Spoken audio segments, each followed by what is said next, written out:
Pernah nggak sih Anda ngerasa kesel sama internet di rumah? Kita udah bayar mahal nih buat paket 100 Mbps yang katanya super ngebut. Tapi pas dipakai kok rasanya ya gitu-gitu aja. Nah, dalam beberapa menit ke depan kita bakal bongkar tuntas misteri ini. Ini dia pertanyaan sejuta umat kan?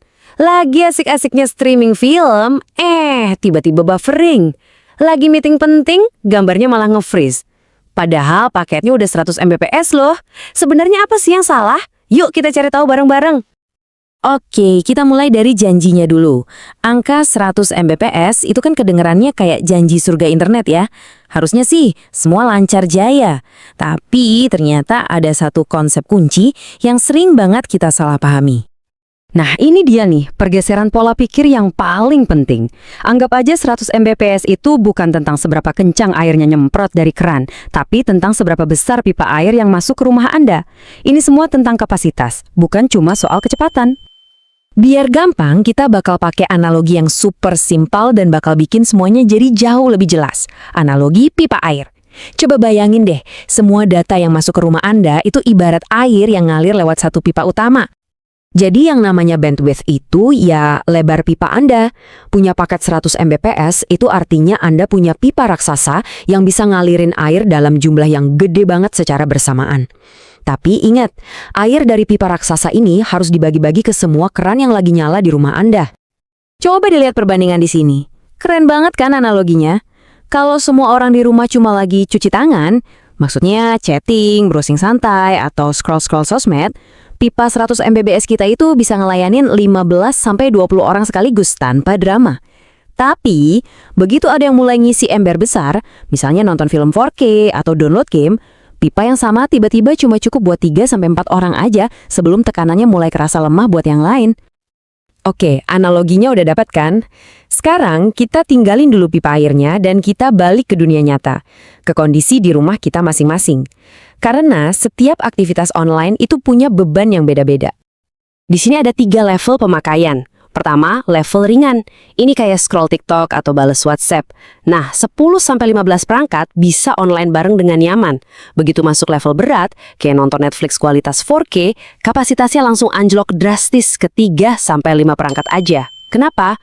Karena satu streaming 4K itu bisa minum 15-25 Mbps sendirian. Dan terakhir, ada bosnya nih, pemakaian ekstrim. Dan inilah biang kerok utamanya. Download game yang ukurannya ratusan giga atau update sistem operasi besar-besaran itu bukan lagi ngisi ember. Ini tuh ibaratnya kayak ngebuka gerbang bendungan di satu keran doang. Hampir semua air alias data langsung kesedot ke sana, bikin keran-keran lain di rumah jadi kering kerontang.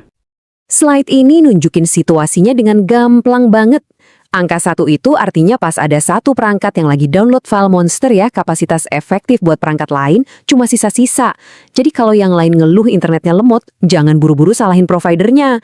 Coba cek dulu, jangan-jangan ada yang lagi nyedot bandwidth di rumah. Oke, kita masuk ke masalah aneh berikutnya. Di rumah, nggak ada yang lagi download game, nggak ada yang streaming 4K, tapi kok koneksi Wi-Fi sering putus nyambung kayak hubungan yang nggak sehat. Nah, ini pertanda ada tersangka lain yang lagi sembunyi. Dan pelakunya seringkali adalah benda yang kita anggap sepele, router Wi-Fi Anda. Pipa internet Anda mungkin udah gede dan canggih, tapi otak yang tugasnya ngatur pembagian aliran datanya ternyata udah kewalahan. Router bawaan dari provider itu biasanya speknya ya cukup, tapi cukup itu ada batasnya. Kalau perangkatnya nyambung udah kebanyakan, HP, laptop, TV, tablet, lampu pinter, totalnya lebih dari 15, otaknya mulai pusing. Gejalanya apa? Persis kayak yang ada di layar.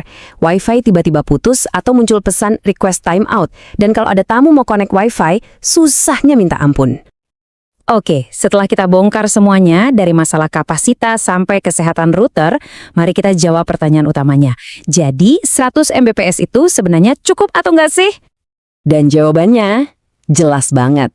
Buat satu keluarga pada umumnya, dengan total 5-8 perangkat yang aktif barengan, paket 100 Mbps itu lebih dari cukup. Sangat-sangat aman dan super nyaman buat kerja, belajar, sampai hiburan. Kuncinya cuma satu, pemakaian yang wajar dan seimbang.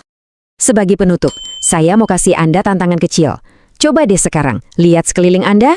Hitung, ada berapa perangkat yang lagi haus data di rumah Anda? Ingat lagi analogi pipa air tadi, berapa banyak keran yang nyala. Dan yang lebih penting, seberapa besar ember yang lagi diisi sama masing-masing keran. Kalau Anda paham itu, Anda bakal jadi master dari internet di rumah Anda sendiri.